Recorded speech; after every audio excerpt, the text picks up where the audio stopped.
حامدا ومصليا ومسلما أما بعد فأعوذ بالله من الشيطان الرجيم بسم الله الرحمن الرحيم النبي أولى بالمؤمنين من أنفسهم وأزواجه أمهاتهم صدق الله العظيم। कुरान पाक की अल्लाह तबारक व ताला द हुजूर अलैहिस्सलातु वस्सलाम द उम्मतियानो द इश्क खबर कई कि हुजूर अलैहिस्सलाम सरा खपल उम्मतियान बेहदा बे अंदाजे मोहब्बत लरी। अल्लाह तबारक व ताला फरमाई अन्नबिय्यु औला बिलमुमिनीन मिन अनफुसिहिम, पैगंबर अलैहिस्सलाम पर मोमिनानो द खपलो जानोनो नजियात ग्रान दे। व अज़वाजुहु उम्महातुहुम, और द हुजूर अलैहिस्सलातु वस्सलाम बिबियान दादा मोमिनानो मोरियानी दी। न हुजूर अलैहिस्सलातु वस्सलाम चे सुमरा निकागा निकड़ी दी पहागी की द उम्मत द पार तालीम दे, उम्मत द पार खैर ख्वाही दा। तेर बयान के उम्मुल मोमिनीन सय्यदा जवेरिया रजी अल्लाह ताला अन्हा दहगी सूरत सीरत बयान शो। औनंद हुजूर अलैहिस्सलाम बीबी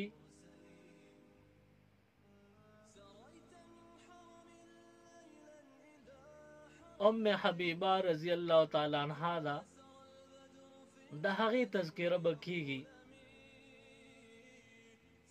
हुजूर अलैहिस्सलाम द आयशी बीबी ना अलावा चे सुमरा निकागा निकड़ी दी, सुमरा बीबिया ने पे निकाह की दाखिली चुवी दी, आगा टोले हुजूर अलैहिस्सलाम कोंडे शवी या तलाक बवाक़ी शवी अगुई सर निकागा निकड़ी दी।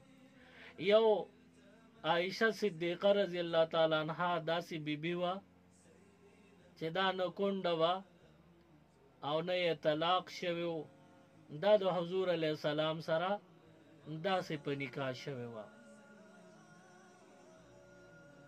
न उम्मुल मोमिनीन उम्मे हबीबा रजी अल्लाह ताला अन्हा दा द हुजूर अलैहिस्सलाम न हम बीबी दा। ददीन मख की द उम्मे हबीबा रजी अल्लाह ताला अन्हा बल चा सर निकाह शवे वा द हगन दा कोंड पाते शवे दा।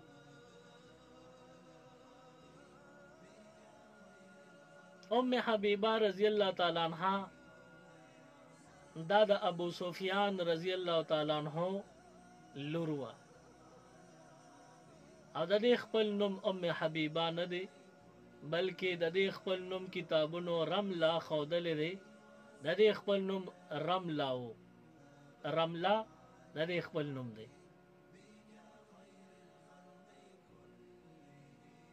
द हुजूर अलैहिस्सलाम द निकाह न मख की दा बल यो सड़ी त वादे शवे वा।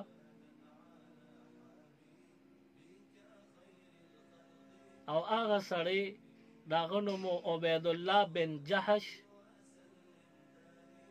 द्वारा योजे मुसलमानान शवे। और दागा वक्त के ददे उम्मे हबीबा रजी अल्लाह अन्हा प्लार ला इस्लाम के दाखिल नो, अबू सुफियान ला इस्लाम रावड़े नो। नदी पौ जबान ने मोमिनानो मुसलमानानो सर बे दुश्मनी कोलो तकलीफु न रंग परंग बे रसवल। द अबू सुफियान और द अरबो के द नोरो मुशरिकानो द जुल्म से तमना सहाबा किराम तंग रागलल न हुजूर अलैहिस्सलाम ता द अल्लाह द डडे इजाजत मिलो शुचे दे सहाबो ता इजाजत वर्क चे द्वी چې کوم طرف ته هجرت کول غواړي نو دوی دې لاړ شي هجرت دې وکړي. نو ام حبیبه او د دې خاوند عبید الله بن جحش دا ښځه خاوند دی، نو دوی هجرت وکړو حبشې طرف ته. حبشې ته لاړل او وخت یې تېرو. د دغې خاوند نه د ام حبیبه رضی الله تعالی عنها لور پیدا شوله. د هغې ماشومې پیدایش سره نوم په حبیبه کېښودی شو. د دې ماشومې نوم حبیبه شو. نو د دې د وجې نه د مورې رمله نومو خلکو رمله نوم په ځای کېښودو، ام حبیبه نوم پې ولګېدو. د لور نوم بیا دې ته اخیسته چې دا د ام حبیبه ده، یعنی دا حبیبه مور ده. بیا دې نه وروستو خپل خاوند سره عبید الله بن جحش سره وخت تېرو. شپې ورځې سبا کېدې، شپې ورځې تېرېدې. ام حبیبه رضی الله تعالی عنها فرمایي وی ما یو شپه خوب ولیده، حبشه کې یم او وی خوب مې ولیده. وی خوب وینم چې زما د خپل خاوند دی او د ده دا مخ او دا نمونه دا بدل شوي دي او شکل یې روان شوی دی. وی زه یریدم چې زما دا خاوند دا خو مسلمان دی، صحابي دی، او په خوب کې وینم چې دا شکل و صورت او دا نمونه بالکل روانه شوې ده، ډېر بدترین شکل یې جوړ شوی دی. وایي زه ډېره ویرېدم. ما وی چې سهار شي زه به د خاوند نه تپوس کوم چې یاره ما په خوب کې داسې لیدلې. وایي چې سهار شو نو زه خپل خاوند له رالمه، ورته مې وی چې عبید الله بن جحش ویګه د خطرې خوب مې لیدلی دی. وایي زما خاوند ما ته وی چې خوب به رستو وی، اول درته زه خپل حال ویم. وایي زه حیرانه شوم، ما ورته وی چې زه ټیک ده ته راته خپل حال ووایه چې ستا په زړه څه دي هغه ووایه. وایي ما ته خپل خاوند ګویا شو، راته وی چې ام حبیبه داسې کار دی چې بیګا مې ټوله شپه سوچ او فکر کو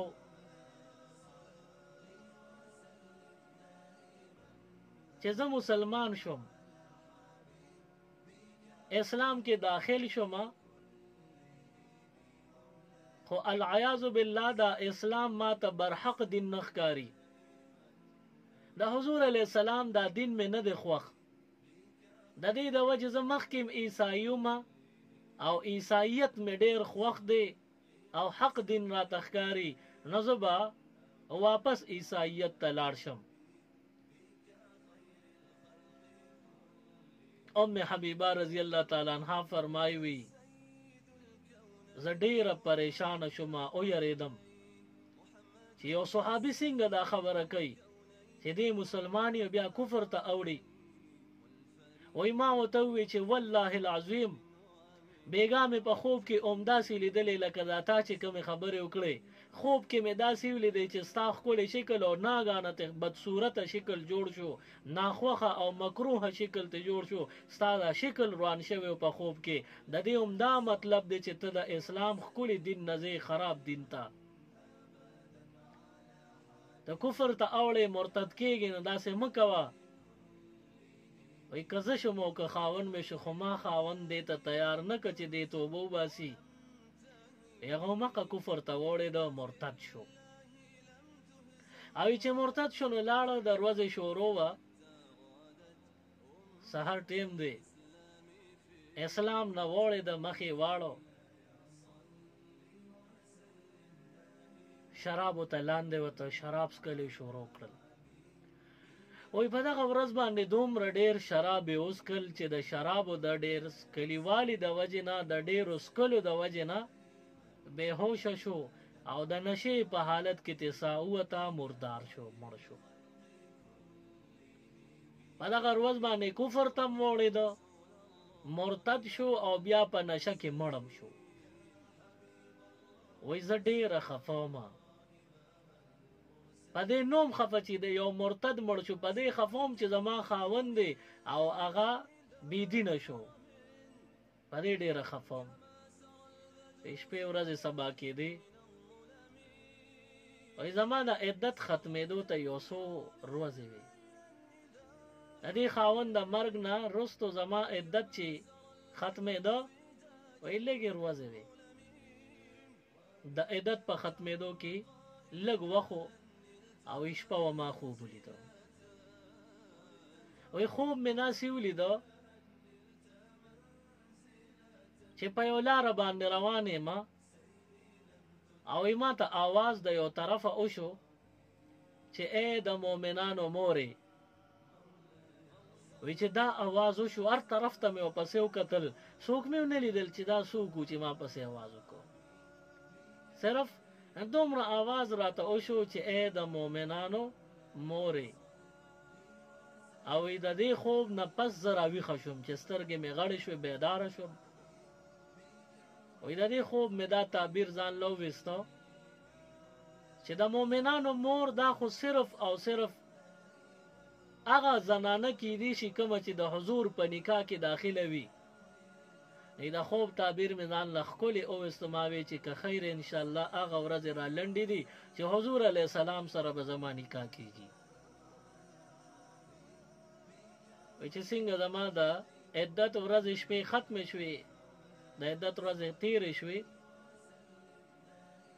وایي زما د کور دروازه وټکېده. وایي بهر څه ګورم چې د حبشې چې کوم بادشاه او نجاشي بادشاه، وایي هغې بادشاه خپله وینځه خپله خاص خادمه وه هغې رالیږلې وه. وایي ما ترې تپوس وکړ چې ته خو د بادشاه خادم یې، ته دلته څنګه زما غریبې کور له رالی؟ وایي دغه خادم یې راته وی چې بادشاه سلامت په خپله مسلمان دی او زه خادم یم، نو زه مسلمانه شوې ما، په حضور علیه السلام هم ایمان راوړی دی. او اوس حضور علیه السلام د مدینې طیبې نه پیغام را لیږلی دی، یو خط یې بادشاه له را لیږلی دی نجاشي له. هغه خط کې دا دی چې حضور علیه السلام ام حبیبه چې د ابو سفیان لور د هغې سره نکاح کولو اراده لري، خواهش لري. نو زه بادشاه راولېږلمه، نجاشي بادشاه هغه راولېږلمه چې ته زما خاص خادمې ته لاړه شو، دا خاص خبره ام حبیبه له یوسه چې د حضور علیه السلام د نکاح پیغام راغلی، ته پې راضي که راضي نه یې. وایي ام حبیبه رضی الله تعالی عنها ډېره زیاته خوشحاله شوه او دغې خادمې ته او هغه بادشاه ته د خوشحالۍ یو دعا ولیږله، ورته یې وی الله دې تاسو له دغه شان لویه خوشخبري درکړي، ډېره لویه خوشحالي دې الله درکړي چې ما ته هم دا پیغام راورسو او زه د حضور علیه السلام پیغام کله هم ښکته نه غورځوم، زه د حضور علیه السلام پیغام په سر سترګو منم او قبلوم، حضور سره نکاح کوم. او بیا دغه د بادشاه خاص خادمه وه، د دې خپله نامه ابرهه رضی الله تعالی عنها وه، د دې خپله نامه ابرهه وه. وایي دې خاص خادمې ته ام حبیبه رضی الله تعالی عنها د خپل طرفه د زیري څه ورکول غوښتل. نو دغه وخت ام حبیبه رضی الله تعالی عنها سره د زیري د ورکړې څو چې د بادشاه خادمې له ورکړي دي. نو ام حبیبه رضی الله تعالی عنها په خپله باندې فرمایي، وایي زما په لاسونو باندې د سپینو زرو 2 کړۍ وي، هغه د سپینو کړۍ مې وویستې او دغې د بادشاه خادمې له مې په زیري کې ورکړلې. وایي چې روانېده ورته مې وایي چې صبر وکړه، ما سره نور کالیم دي، په خپو باندې مې پازیبونه او د سپینو زرو هغه مې وویستل، هغه مې وله ورکړل چې دا هم واله ستا زیرې دی. وی چې روانېده ورته مې وی چې صبر وکړه، نور کالیم را سره دي. وی په خپو باندې 10 ګوتو باندې مې د سپینو زرو 10 ګوتمې اچولې شوې وي، د خپو 10 واړو ګوتو ته د سپینو زرو لس ګوتمې چولې شوي هغه ټولې یو په یو ویسته او دغې د بادشاه خاص خادم یې پذیرې کې ورکړي او ورته یې ده ووي چې تا ماله دونه لوی پیغام روړی چې دا تحفه م په تا کمه ده چې در مې کړه د ډېر څه لیقه وي خو نور څه دې وخت کې شته ده دغه خادمه بیا بادشاه له تلې ده او د ام حبیبه رضی الله تعالی عنها پیغام یې ورسو چې هغه په دې راضي خوشحاله ده او د حضور علیه السلام نکاح ته تیاره ده نو نجاشي بادشاه بیا دوباره دغه خادمه راولېږله تپوس ته وکړه چې ستا د نکاح اختیار بچا سره ته د خپل خاندان چاله د نکاح اختیار ورکا نو ام حبیبه رضی الله تعالی عنها خپل تر پسې جواب ولېږه حضرت خالد رضی الله تعالی عنہ پسې پیغام ولېږه ته زما ترې کاکا ته براشي نو د حضور او زما ترمنځ د نکاح اختیار به تا سره ته زما د نکاح او نه اوکي نو حضرت خالد رضی الله تعالی عنہ راغلی دی دا د ابو سفیان رورو د ام حبیبه رضی الله عنها د طرف نه حضور علیه السلام سره نکاح وشوله د نکاح لپاره نجاشي بادشاه وی چې دا زما په لاس دا نکاح کیږي نو د ام حبیبه رضی الله تعالی عنها چې څومره د مہر خرچوي مہر وي هغه ټول مہر به د حضور د خاطر زه ادا کم نو نجاشي بادشاه د حضور علیه السلام په اجازت باندې ام حبیبه رضی الله تعالی عنها ته 400 د سرو زرو روپۍ ورکړي 400 دینار دا حضور علیه السلام د طرف نه نجاشي بادشاه ام حبیبه رضی الله تعالی عنها ته په مہر کې ورکړي بیا د دې چې رخصتي کیدا نو ام حبیبه رضی الله تعالی عنها سره خو ډیر کالی جمع شو د سرو زرو نو د بادشاه دغه خاص خادم یې راوغوسته ځان سره کینوله او د خاص خادم ته ام حبیبه رضی الله تعالی عنها فرمایي و یا غورس د نکاح پیغام دی راوړی زه ډیره خوشاله وم او د زیری کې تعالی ما ډیر څه درکول غوښتل خو هغه وخت چې سوه مې درکړل او باقی دی په ما پوری او په ما قرضو نن مال کالی راغلی دي سره زر راغلی دي د دې نه دا دومره کالی ته بیل کوي دا والا داستا شو ام حبیبه رضی الله تعالی عنها د حضور علیه السلام د نکاح په پیغام ډیره خوشاله وه نو پذیر کې سپین زرې ورکړل سره زرې ورکړل نو کتاب لیکلی دی وی دا سره زر به څومره ورکړي پذیر کې وی دا یو کم 10 تولې سره زرو د بادشاه خاص خادم یې ورکړل او ته وی دا ستا د هغې زیرې دی چې هغه ورځ دی راوړی دا د هغې تحفه ده او زیرې دی دا قبول کا وی دغه د بادشاه خادم سره یو بکس کې وړو کې بکس شانو یغه کولو که دا کالی د سرو زرو چې اوس ول ام حبیبه رضی الله عنها ورکړل دغه سره زرې پاغه بکس کې کیخل چې دا بکس سره ته څنګه وړو کې بکسو چې څنګه ته سر کولو کو پاغه کې هغه سپین زر چې کوم ام حبیبه ورکړو ام پکې پراتو دا سریم پکې کیخل او بیا د غسرو سپین واپس ام حبیبه رضی الله تعالی عنها ته ورکړل واپس کړو ته وی ماته بادشاه سلامت قسم را کړی بادشاه قسم را کړی چې زم مسلمانې ماته زما خادم ته مسلمانې او دا د حضور د نکاح خبره ده دا د حضور بیبي د دار مؤمنانو مور ده نه دینه وسم ناخلو او دی خادم وی د بادشاه خاص د خوشبوئی ډیوټي دا زما ده د بادشاه د خاص لباس انتظام کول دا زما ډیوټي ده د بادشاه خپل تیل په سر کې لګول دا زما ډیوټي ده بادشاہ له خوشبو ورکول مخې ته نږدې کول دا زما ډیوټي ده. وای بادشاہ تعالی خوشبویانې را لیږي. وای بادشاہ خپلو بیبیانو ګڼې بیبیانې وې ټولو ته پیغام لیږلی دی چا سره چې څومره قیمتي خوشبویانې هغه ټولې راټولې کې او د حضور علیه السلام نکاح ده ام حبیبه رضی الله تعالی عنها سره دغه ټولې خوشبویې ام حبیبه رضی الله تعالی عنها له لیږو. نن هغه خادمه بیا تلې ده او د بادشاه د طرف نه چې کوم اعلی قیمتي خوشبویانې وې عطرونه وو مشکو زعفرانو انبرو دین نور قیمتي عطرونه وو خوشبویې وې هغه ټولې راوړې او ام حبیبه رضی الله تعالی عنها ته حواله کړې او د دې سجاوټ وشو او د دې نه وروسته حضور علیه السلام سره د دې نکاح او د دې رخصتي وشوه. نکاح مخکې شوې وه او رخصتي یې وروسته وشوه. چې رخصتي وشوه د دې نه وروسته بیا حضور علیه السلام سره د ښکلی وخت تیر کړی دی. د حضور علیه السلام سره بې کچه محبت یې کړی دی بې حده بې اندازې محبت یې کړی دی او د هغه محبت د وجې د حضور علیه السلام هر فرمان په سر سترګو منلې قبول کړی دی. حضور علیه السلام د کور د زیاتی سیزونو یې هم حفاظت کو.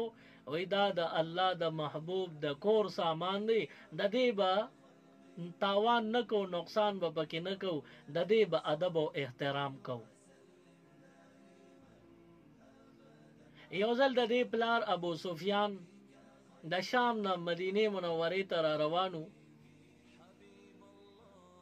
او په لاره کې مسلمانانو ته حکم وشو چې دوی راونیسئ او دوی سره چې کومه قافله ده کم مال ساز و سامان دی ټول تیواله. دا هغه کافران دي چې دوی حضور علیه السلام او د حضور علیه السلام ښکلي صحابه کرامو ته تکلیف رسولی دی نو د دې کافرانو مشرکانو سره چې څه وي ټول تیواله.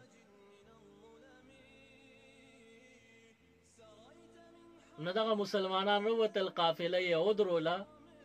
ابو سفیان هم پکې و. ابو سفیان ویرېده چې ما سره به څه چل کوي ځکه ټولو نه زیات تکلیف مسلمانانو ته زمانه رسیږي چې دوی به اوس ما سره څه کوي. نو په دې باندې ابو سفیان یریده. نو شپه وه ډېره تیاره وه بس یو اړخ ته ځان پناه که پټې که او داسې پټ پناه په طریقه باندې په تیښته لاړو او د حضور علیه السلام کور ته ځان داخل کو. د ام حبیبه رضی الله تعالی عنها کور دی د لور کور نو دې ته ور داخل شو. چې کور ته ور داخل شو خپل لور ام حبیبه رضی الله تعالی عنها په ډیر ښکلي عجیبه او بهترین انداز کې د خپل پلار استقبال کړی دی. پلار کافری خو د بچو د پاره همغه شان اوچت مقام لري. نه دی لور چې دا ام المؤمنین ده دې د خپل پلار چې کافر و د هغه هم خیال ساتلی استقبال یې کړی دی. د دې نه وروسته چې راغی دننه کمرې ته کمره کې په هغه کټ کم کې چې حضور علیه السلام به تشریف فرما کېده او کم کې به آرام فرمایو هغه کټ کې د حضور علیه السلام مبارکه بستره خوره وه. ابو سفیان راغی په دغه بستره د ناست اراده وکړه. وی دې لور پې چغې راویستې چې لا کېنه صبر وکړه. پلار دغه شان حق حیران ودرېد ابو سفیان. ام حبیبه رضی الله تعالی عنها راغله په منډه او د کټ نه هغه بستره ټوله کړه په کومه چې حضور علیه السلام به آرام فرمایو. دغه بستره ته ټوله کړه تولې یې ته لرې کړه او بیا پلار ته وی اوس په دې ساده کټ کې کینه بغیر د تولې. پلار ته تپوس کوي ابو سفیان د لور نه تپوس کوي بچیا زه هم د دې مکې د سردارانو سردار یم یو لوی سردار یادېږم نو دا تولۍ زما دپاره بهتره او لایقه نه وه ځکه دې رانه لرې کړه او که نه ده زه د دې تولۍ د ناستې لایق نومه ځکه دې لرې کړه څه وجه وه. لور ورته وایي چې بابا ستا مې ښه اکرام او عزت وکړو خو ستا بدن د کفر د وجې نجس او پلید دی او دا بستره هغه بستره را په دې باندې وحی نازلیږي په حضور علیه السلام، نو دا پاکه بستره ده، نو تا ته کلم اجازه ته لایق نه چې په دې بستره کښېنې، ځکه ته کافر یې. وی په دې رویه باندې ابو سفیان خفه شو او ودرېد، وی بچیا ته زما لور یې او داسې د سترګې بدلې کړې، ته خو هغه رمله پاتې نه شوې کومه چې مخکې ما سره به دې مینه کوله. وی دی لور چې پلار ورته هر څه وی خو لور ورته همدغه یو خبره چې بابا په دې رانه مه خفه کېږه، دا زما د جانان د نبی آخر زمان صلی الله علیه وسلم مبارکه بستره ده، په دې باندې پلیت انسان له د ناستې اجازت کلم نشته. بهرحال دغه خبره ترې وشولې، بیا د هغې نه وروسته د حضور علیه السلام نه پناه غوښتې ده او بیا حضور علیه السلام ورته معافي هم کړې ده. او بیا د دې معافی کولو نه وروسته ابو سفیان مسلمان شوی دی. نو ام حبیبه رضی الله تعالی عنها د حضور علیه السلام په مینه کې څومره لوی قدم پورته کړ چې خپل پلار د وینې رشته ده هغه ته سترګې بدلې کړي، په دې بستره را سره به ته نه کښېنې، نه د الله د محبوب پاک او مبارکه د رحمت ډکه بستره په دې تا ته اجازت نشته. نو د حضور علیه السلام سره بیا ډېره مینه ام حبیبه رضی الله تعالی عنها کوله. د دې حضور علیه السلام سره چې نکاح کېده، نو دغه وخت د حضور علیه السلام عمر مبارک 2 کالو او د ام المؤمنین سیده ام حبیبه رضی الله تعالی عنها خپل عمر مبارک 40 کالو یعنی 14 کالو، د 14 کالو په عمر کې حضور سره نکاح شوې ده. او بیا حضور علیه السلام سره 15 کاله تیر کړي دي. حضور علیه السلام 43 کالو ته چې ورسېده نو بیا وفات شوی دی. نو د 2 نه واله 43 پورې 15 کاله حضور علیه السلام سره یو ځای تیر کړي دي. د حضور علیه السلام د هر یو فرمان به ډیر زیات خیال ساتو چې د حضور په فرمان کې کمی را نشي. نو ام حبیبه رضی الله تعالی عنها د امت ته یو تحفه ورکړې ده. ام حبیبه رضی الله تعالی عنها فرمایي وی یو ځل حضور علیه السلام او فرمایل چې کم بنده د شپې او د ورځې ټوټل نفلونه 12 رکعاته پوره کی، دغه بنده له به الله په جنت کې یو محل ورکوي. کم بنده چې په شواروز کې 12 رکعاته نفل پوره کوي، دغه بنده ته به الله په جنتونو کې لوی محل عالی شان محل ورکوي. نو اوس دا 12 رکعاته نفل په یو ځای کې څوک کوي نو هم ښه خبره ده، او په 2 رکعاته کې څوک کوي نو هم ښه خبره ده. دا 12 رکعاته په یو ځای، دا مطلب چې په یو ټیم باندې 12 واړه رکعاته وکړي،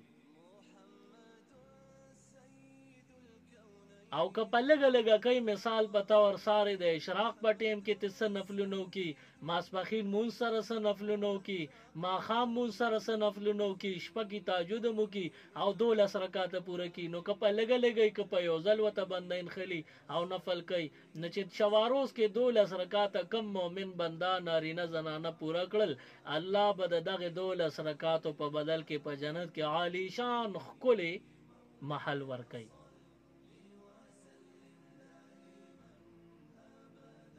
اسانه طریقې دا ده، بنده د ساري چې کله د انور راوخیږي او اشراق رواشي، نو په دغه وخت کې 4 رکعاته اشراق نفل دیو کی.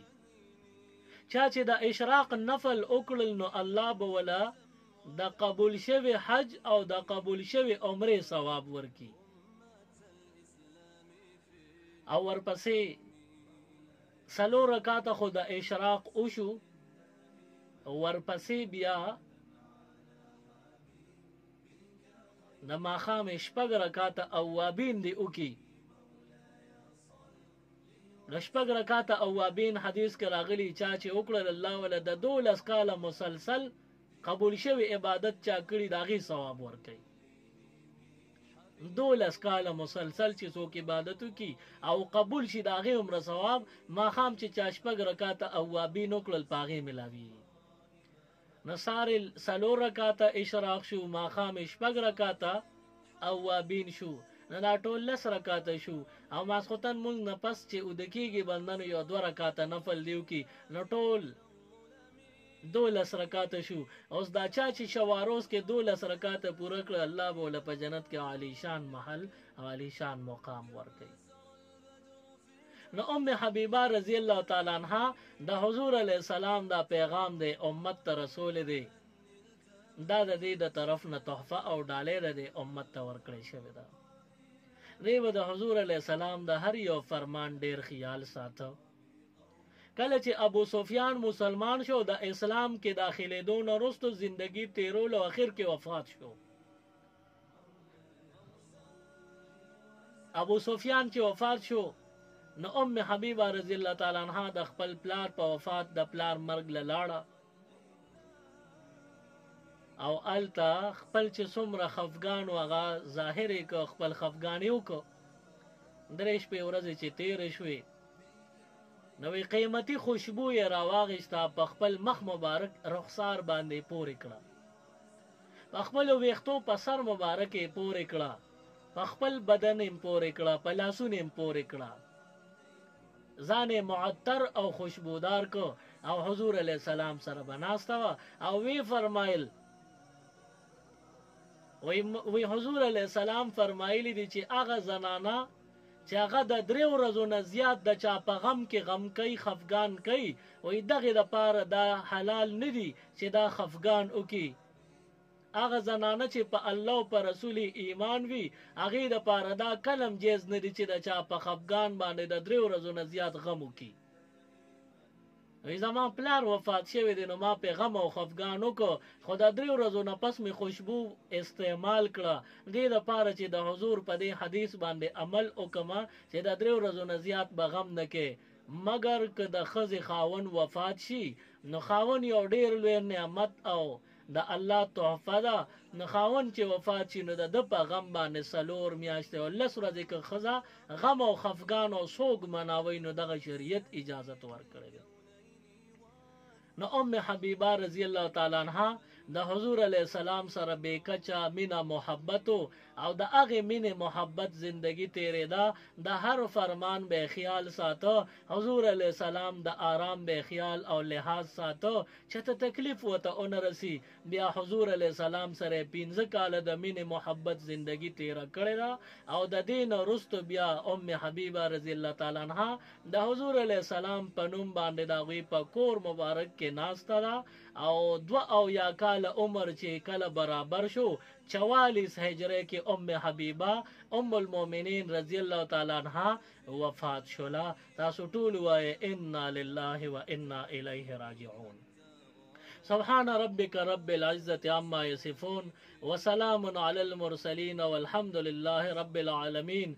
اللهم ربنا آتنا في الدنيا حسنة وفي الآخرة حسنة وقنا عذاب النار وأدخلنا الجنة مع الأبرار يا عزيز يا غفار برحمتك يا أرحم الراحمين.